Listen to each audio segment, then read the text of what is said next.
Good afternoon, ladies and gentlemen. Good afternoon. First and foremost, put a 1 in the chat if you hear the sound of my voice. Put a 1 in the chat if you can hear the sound of my voice. I'm gonna give you a couple of minutes to get in here. I was supposed to start here at 4 o'clock, but I had a jerk that interrupted me. And I'm gonna tell you, that was the best jerk I had. So anyone that knows New York City knows that you can get your best jerk chicken in Brooklyn. In Brooklyn. If you're anywhere in New York City and you're looking for jerk chicken, ladies and gentlemen, take your behind down to Brooklyn. I ain't gonna tell you where I'm at, but I'll just say that the line is wrapped around the corner. I knew that was a good sign first and foremost. When you see a line outside of a restaurant, you know people are fighting to get in. They're fighting to get in. I don't know exactly. I'm not at a hotel, so I don't know if my internet is going the way it should be going. But if my sound is good, put a 1 in the chat because we got to talk about some things, ladies and gentlemen. And it's important that you guys can hear the words that are coming out of my mouth because we may get a little streaming issues just because of the area I'm in, but hopefully we're good. With that said, ladies and gentlemen, this is the first week of trial. And ladies and gentlemen, when I tell you the testimony that came out of the courtroom, 26th floor, for those who want to know where the courtroom is, you're not going to get in that courtroom unless you line up in the morning. But the main courtroom is on the 26th floor. And I was able to get I was the first seat on the bench, number 3 on the line. And I arrived at 7 a.m. Your probably said, Mr. Bond, how did you do that? How did you get, Well, it's called planning. I'm not the one who's going to sit out for 12 hours to get a seat in a trial that, well, actually, this one I probably would have. I might do that. I won't say what I won't do because I will do it. But I want to say something. I want to shout out to all the pool members, the pool that I created at the start of the trial that have joined the pool, who are getting exclusive updates for their channels. And I know that a lot of you guys are not able to come out to the court to cover the case. But how best is it to set up a pool where people who have content channels or channels where they want to put exclusive content on is a part of being? It's almost like being here. It's almost like being here. And I want to say something else as I talk about this pool that I set up in the very beginning. There are some very influential people a part of my pool. And we're talking corporate. We're talking content creators. Some of your favorite content creators is a part of my pool. And what I want to say is, while I'm not going to shout them out right now because I'm watching to see if they shout me out. But I don't care if you don't shout me out, you're still part of the pool. It doesn't come with any strings attached. You follow the instructions of the pool, you are there. That means you have access to the daily readings of the transcripts. That means you have access to exclusive photos, video, etc. And my shots are already out there on big sites. But what a lot of people have been asking me, Mr. Byron, you don't go live enough. Well, there's a reason why I don't go live enough. I won't use the word enough. I don't go live a lot. It's because I'm coordinating a team of individuals that have to be able to take the information that's being fed to them and push it out to the people that need to have access to it. And sometimes you'll see some of the media outside the courthouse after the court closes. Well, typically my day is I come in early, I set up, I make sure I have a good position, and I'm gonna show you some footage that'll give you an idea. I don't know, some of you may have seen me on your TV screens by way of other people shooting me or perhaps doing interviews with me. But typically what I do is I get there in the morning and then I make sure that I have first of all my devices are charged up. I make sure that I'm in a position where I can get the arrivals, and then I make sure that I have the ability to get the content out to our pool members. With that said, I got a very, I won't say interesting shout out yesterday, but I got a very big endorsement yesterday of one of the pool members. And I don't think they have an issue with me sharing that, they're part of my pool. So I want to shout out Core TV, who is a part of my media pool. And I thought that was really, really cool that they shouted me out to another media outlet when they were asking about my pool. Core TV gave me an endorsement. Yes, we are part of this pool, and is a great pool to be in. And why did I set that pool up? Because over the many years, there have been pools established that I have been excluded from. And I say excluded from, I hadn't received an invite to be in the pool. So what I did is sent the invite out to individuals. And if you didn't get an invite, send me an email to info@byronmediagroup.com. I wasn't getting invites to the pools. I had to go get my own content. This is years ago when I first started.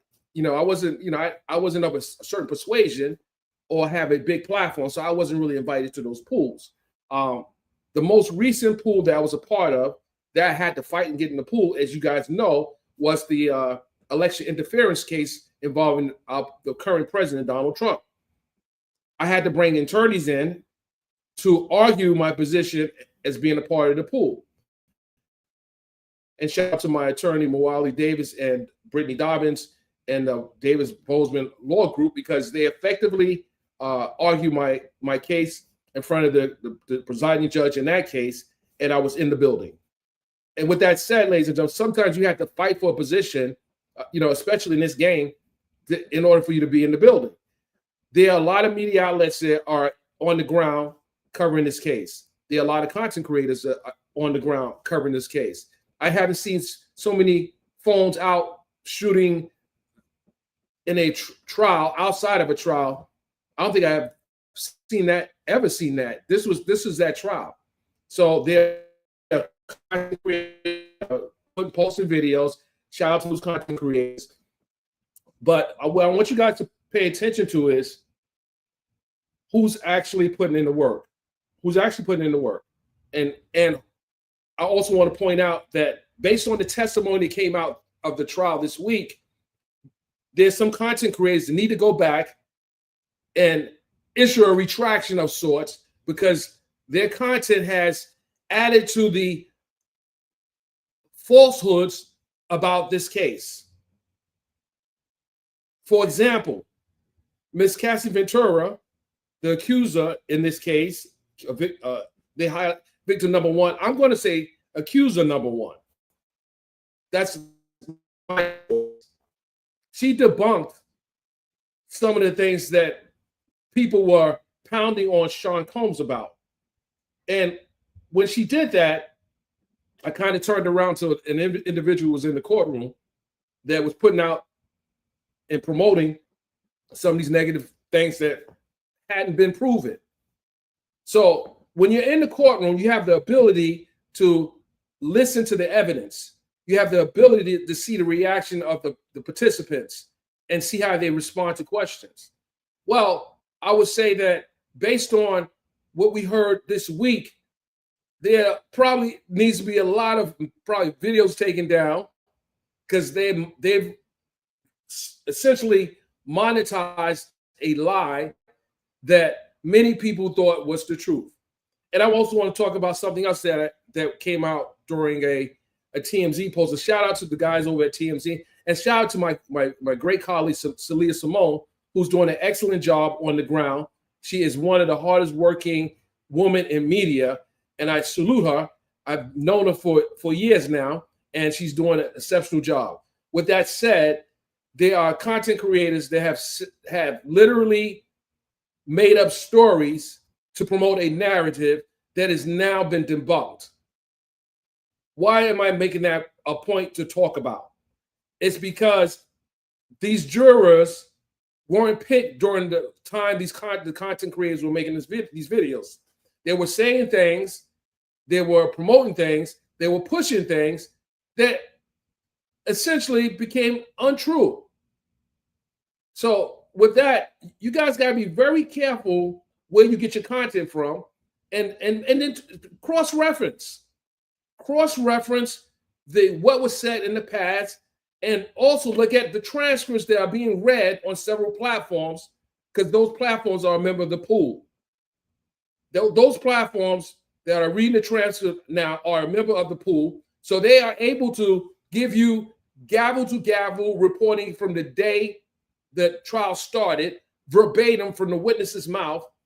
So when you see videos that have been promoted and they're promoting a certain narrative, and if it doesn't align with the testimony coming out that courtroom, there's some bullshit. I'm going to just call it as I see it. Listen, guys, I'm taking the kid gloves off. I'm taking it off. I've been kind of tippy-toeing around, but I'm letting you know I'm not going to point them out just yet. There will be a time in my article, and go check out my article that's written on Hip Hop yesterday, and we have another one dropping today. I'm just putting the finishing touches on it, which is going to include photos, videos, and testimony that's come out the courtroom. And you're going to see some photos there. I kind of like to, let's just say, plant a few seeds. And when you read my article, read it for the details. But I would say this. At this point, on week 1 of the trial, no RICO has been proven this week. There's a lot of testimony coming out from Ms. Ventura that raises eyebrows as to the legitimacy of the indictment.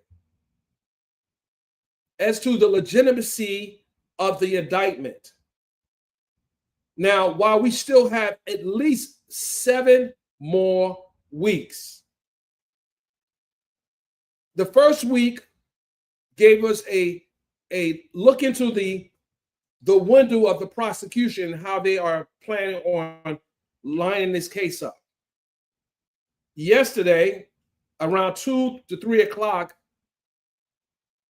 we had another witness enter the building.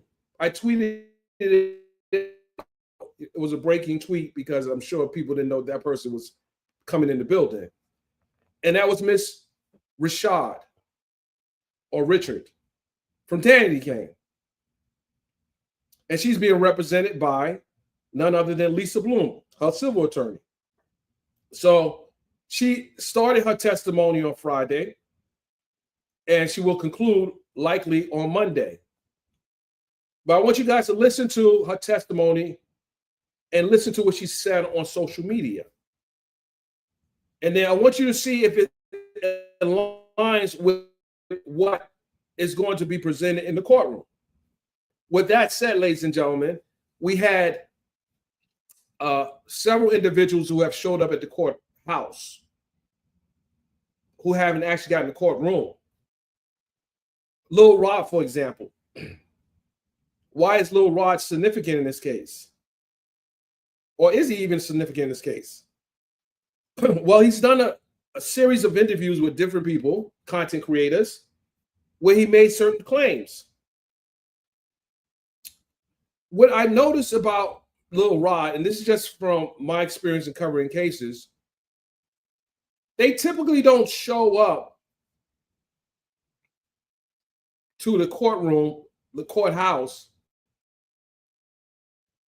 and not go into the courtroom, or at least the main courtroom, or the courtroom, because he's alleged accuser. He's filed a civil suit. I even asked to do an interview with him, and I guess those who saw my live, they saw his response. He's actually not done any interviews outside the courtroom since I've been there, but he was very, very active on social media leading up to this trial. What he has to say, we don't know yet, but his attorney's in the courtroom. I asked attorney Lisa Bloom on the first day I got there, and if those who saw the interview, whether or not her client would be there. And I also asked her, would the defense have an unfavorable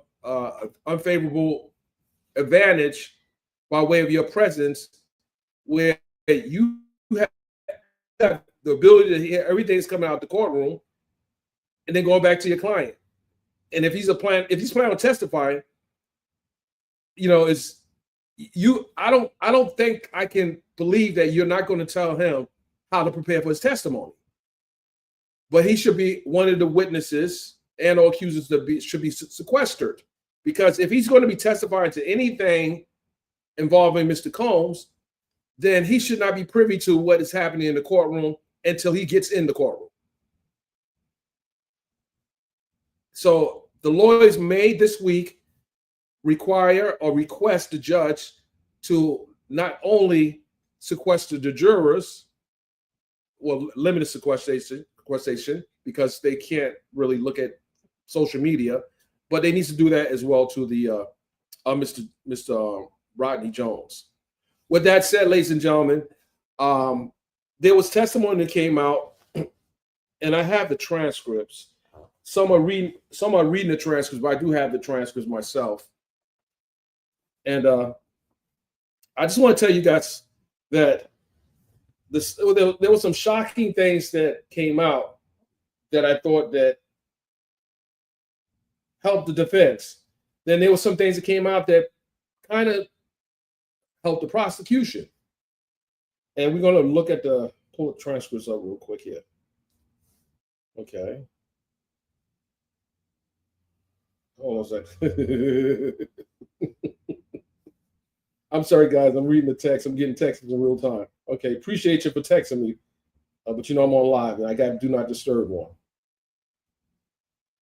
I'm not going to put the transcript on the screen just because one is not watermarked and others that are in the pool are using it. So I don't want to really, and I might even put an embargo on those who are actually showing the transcript on their page versus reading it. I made an embargo on the transcript, and I had to figure that part out. I'm going to read the transcript because there's certain things that I believe should post us yet. Okay, before I start to see who we got in the building.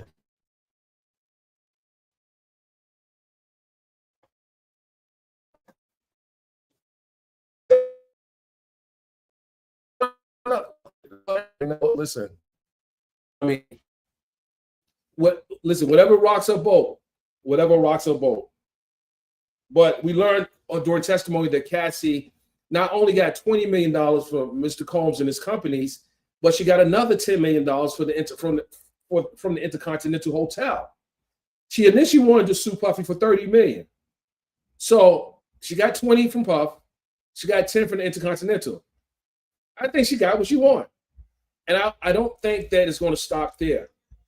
I think that there may be an opportunity for not a book deal. And I got to look at we don't know what the settlement looks like, the agreement looks like. I'm sure it covers, she can't do movies or TV or anything like that, but she can testify. I don't think she's going to be doing movies or TVs with that $20 million unless a judge invalidates the agreement she did with Sean Combs. If that agreement is invalidated, then it opens the door for her to do radio, TV, and etc. Her attorney was Mr. Wigdur. He was interviewed yesterday, and I have that clip as well. But before I play that clip, I'm going to play this here real quick here. Let me play that. Make sure you guys can hear that.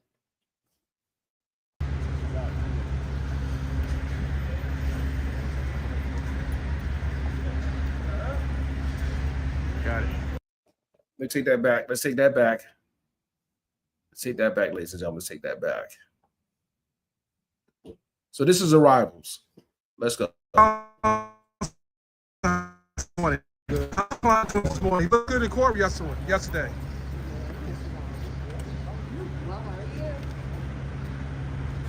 So that's one of the clips from yesterday.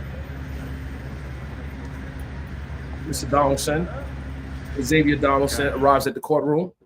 We're going to bring another clip up. We got a bunch of them, ladies and gentlemen. This is a Hip Hop Inquirer exclusive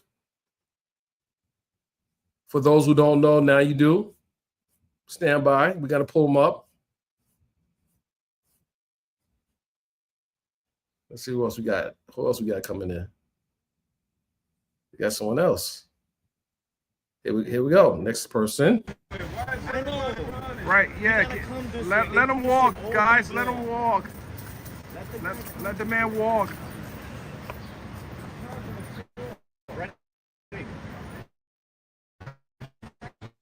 This is attorney.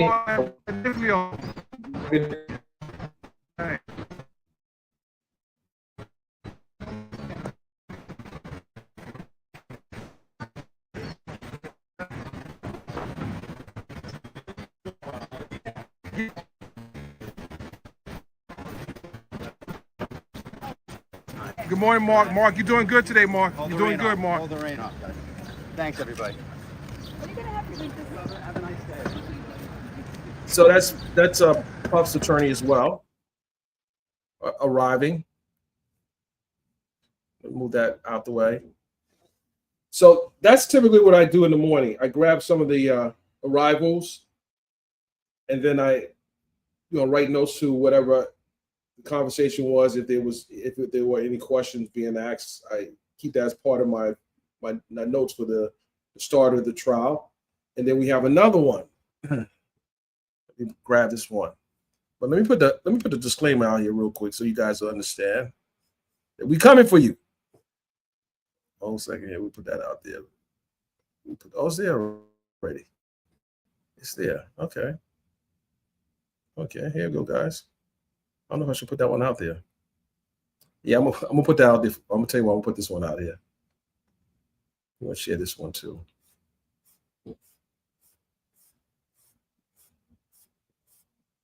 Stand by. Stand by.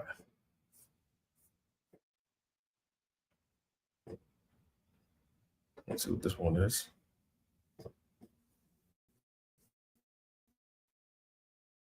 Let's see what it is.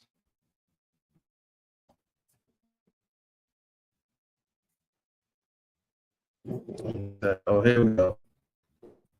Look at it.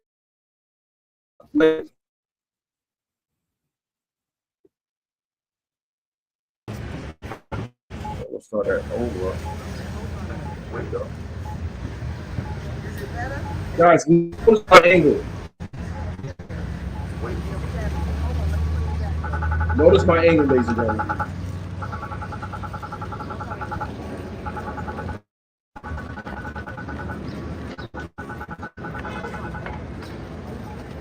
Look at that shot. Look at that shot. Look at that shot, ladies and gentlemen. Look at that shot. Coming in. Coming in. And we're not finished yet. There we go. Okay, we're up in the building. Okay. Okay. You see the paparazzi to the right. We got part of the walk up. So you probably said, what were you at where you was able to get that shot? Why are you so elevated? Well, I'm elevated because I brought the necessary tools to be elevated. I'm not running after anybody.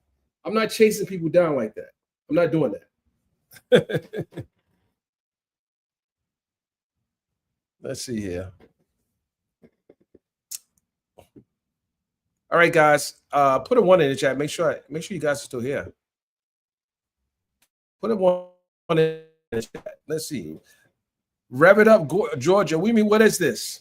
What is this? This is a recap of yesterday's last week's trial coverage. United States versus Sean Diddy Combs. All right. Thank you, Galatian. Appreciate you. Appreciate you. Appreciate you. Hold on.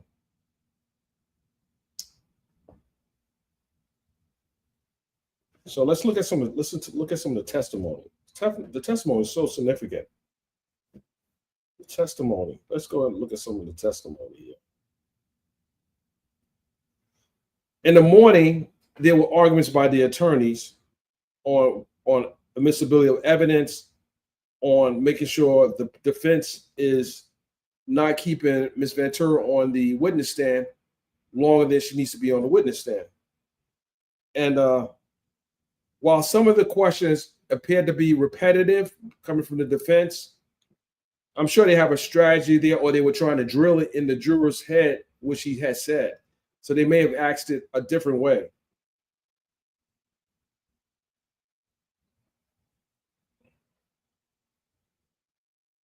So they were talking about Ms. Ventura's, the defense was arguing about Ms. Ventura's state of mind in 2018. How relevant is it towards her last participation in Freak Off? And we hear a lot about Freak Off. We heard a lot about escorts coming into the bedroom of Sean and Cassie's relationship. These were, and I talked to one of my friends today.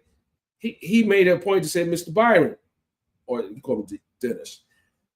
These were sex parties of grown adults. There were sex parties of grown adults.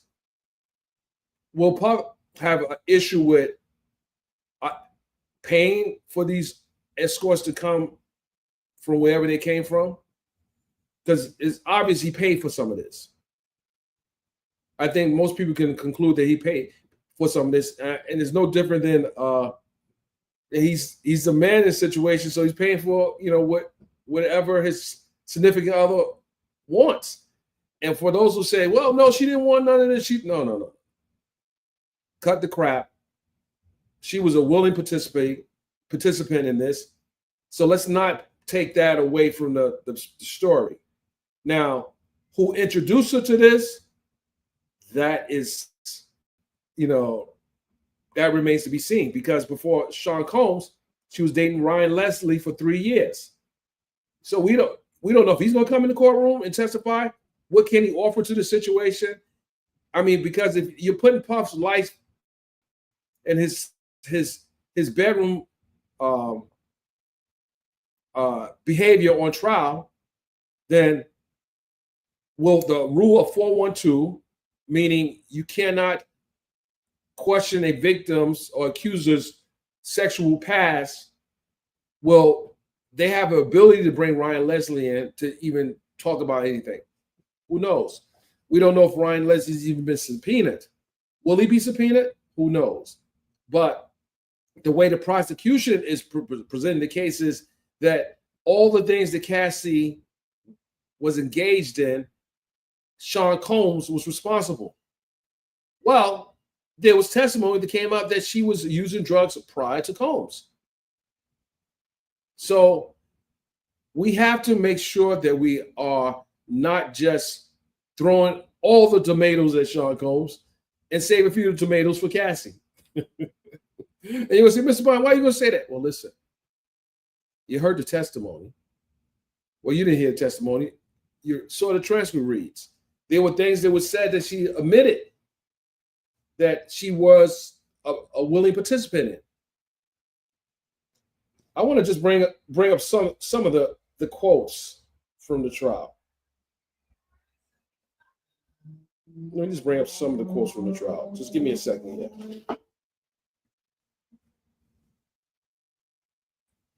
We'll bring up some of the quotes from the trial.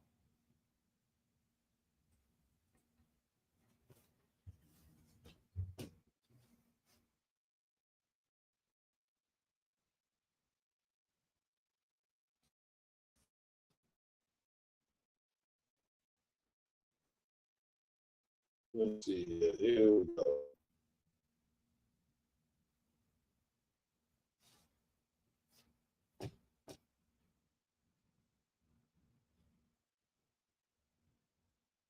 See if I can get some. I put a few of the Q&As up. Here we go.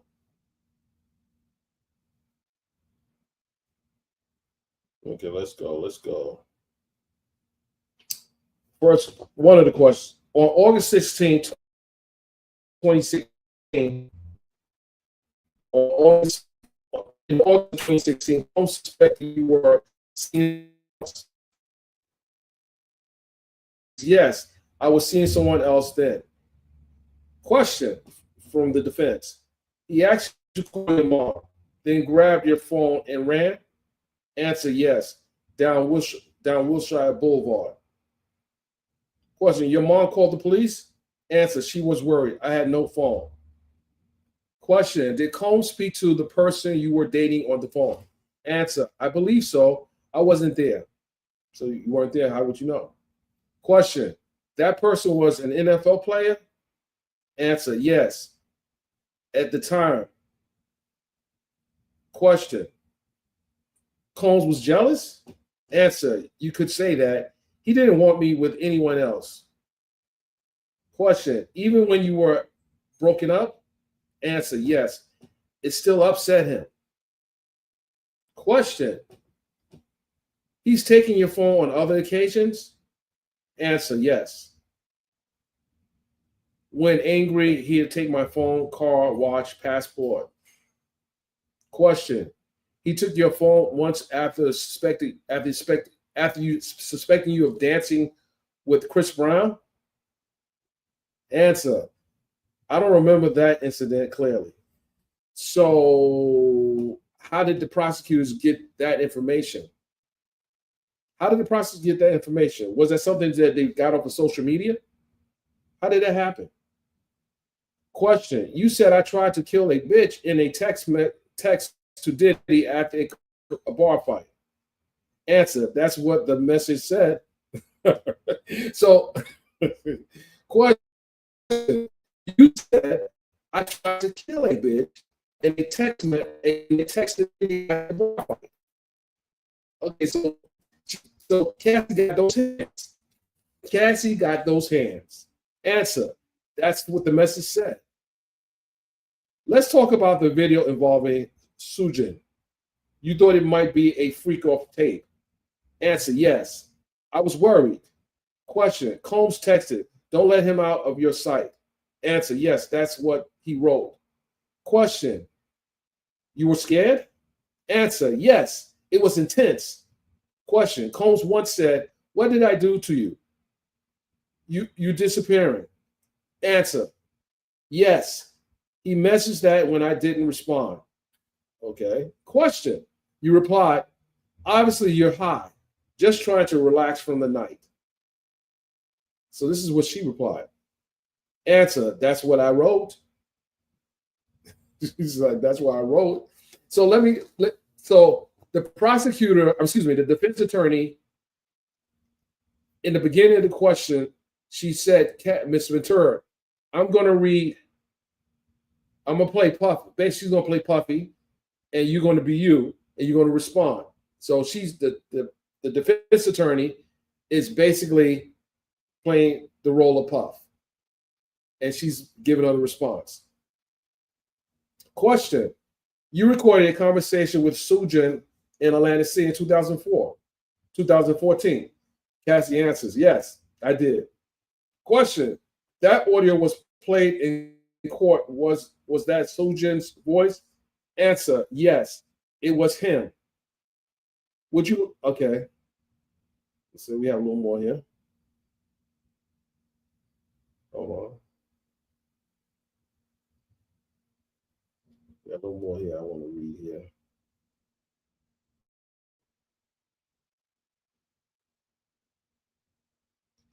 Question, you told the government Combs was blackout that night of the Intercontinental incident. Cassie answers, I said he was intoxicated. I used the word blackout. Question, he took too many drugs? Cassie answers, he was out of control, drugs and alcohol. So the night of the incident, the infamous video with Cassie seen being assaulted by Combs, he took a lot of drugs and he was drunk. Do you know, guys and gals, do you know of anyone in your family that drinks and becomes a violent drunk and behaved in a manner they would normally not behave had they not been intoxicated? Do you know? Let's be honest. Has there been anyone in your family or people that you know that once they get that liquor in their system, they're a whole different person? I call it demon juice. Do you know of anyone in your circle, and this is how those jurors are going to have to ask that question. Because of Cassie admitted that he was intoxicated. He was drunk. They were taking all kind of drugs. Something happened in that room. She ran out. He ran out with it. First of all, you running out with a damn towel on, you got to be high. So question, he took too many drugs? Answer, he was out of control. Drugs and alcohol. Question, you said when you get fucked up the wrong way, you knock me around.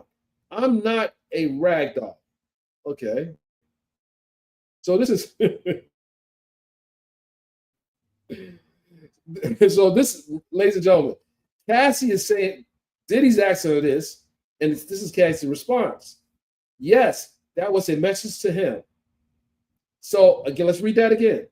You said, when you get fucked up the wrong way, you knock me around. I'm not a rag doll. So Cassie be putting those hands on Puff. She was putting hands on Puff. She was knocking Puff around. So Cassie responds, well, that's where I wrote. Oh my goodness. Question. Just days after the hotel incident, Combs texts, I'm so horny for you.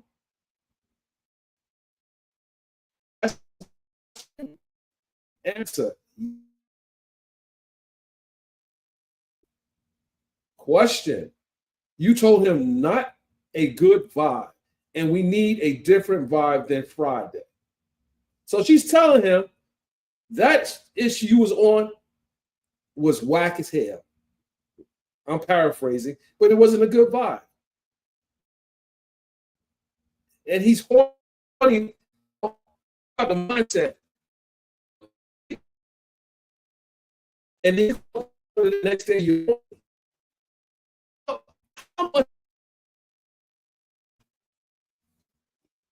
beat her ass and tell her you're horny the next day. The function. And her response is even dysfunctional. You told him not a good vibe, and we need a different vibe than Friday? Answer, yes. A departure from the Intercontinental Night. Question. He replied, fuck Friday. I don't even want to do that again. So he's telling her what happened that Friday in the Intercontinental, he don't want to ever do that again. Answer. That's what the message said. Question. You still text, love you back, days later. Answer. I did. And I meant it at that time. You meant it at that time. You meant it. Ninja put pause on you. That's the functional. Question. Why did you take photos of your bruises? She answers, I honestly don't remember taking them. Okay, they're in your phone. Who took the pictures? Okay. Question. Did Combs go to a rehab after the incident?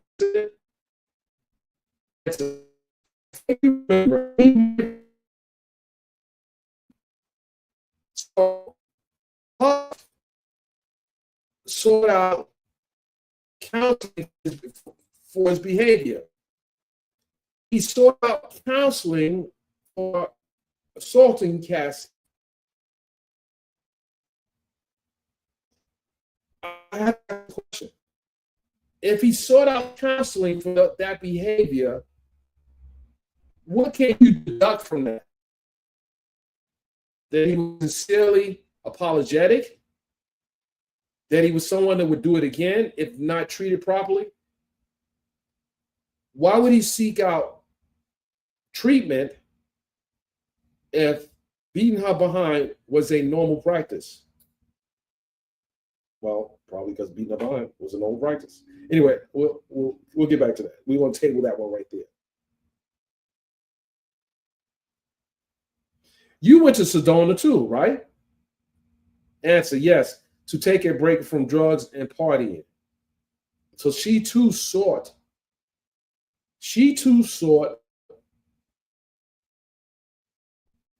counseling for her addiction. Question, what about Gordon Door? Excuse me, question, what about the Golden Door? Answer, that's a spa. Sedona was something else.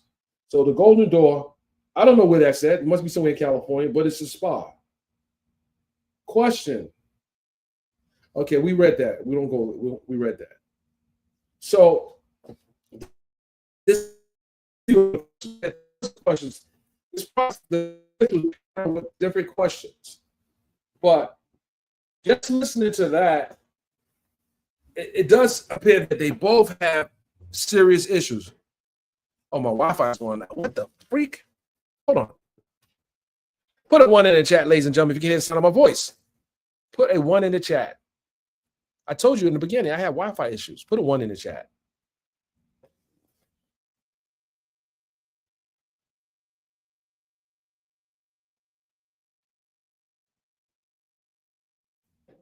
Put a 1 in the chat. Hold on.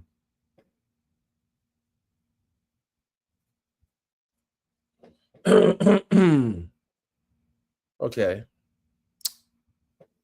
Because I don't know if it's choppy or not. Because I do see the bars here, and the bars are not good. I'm gonna have to do something about this. Okay. So there was so much testimony that came out that I was wondering,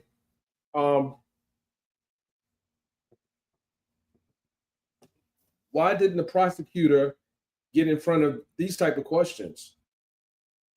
Because they had to know that that was going to be a part of the examination, at least some part of it.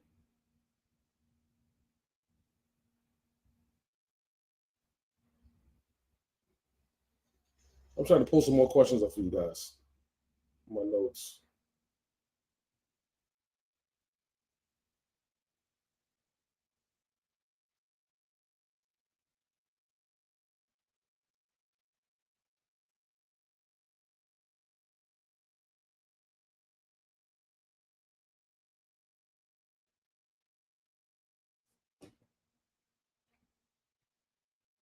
Oh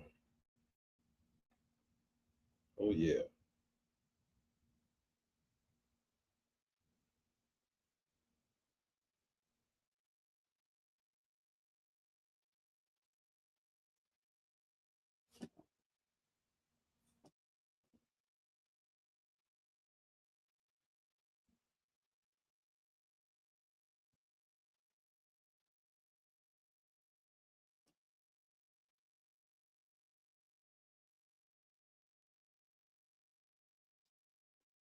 Oh my God.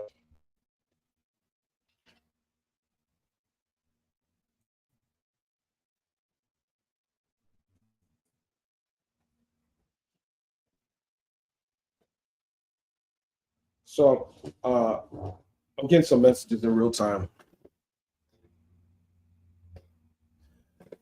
D Sanders, is it breaking up or not? Is it tweak breaking up a lot? Yeah, breaking up a lot. Okay.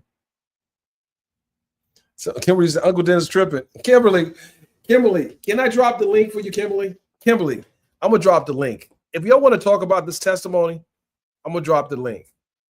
He said, "You Team Cassie, I don't want you to not support who you believe.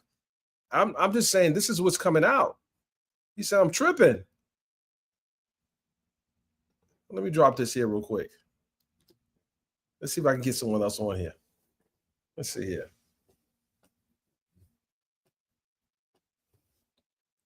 Anyone that is following this case and have, let me see. Oh, let me get you up out of here. 1 second here. Hey, double twins. Hold on.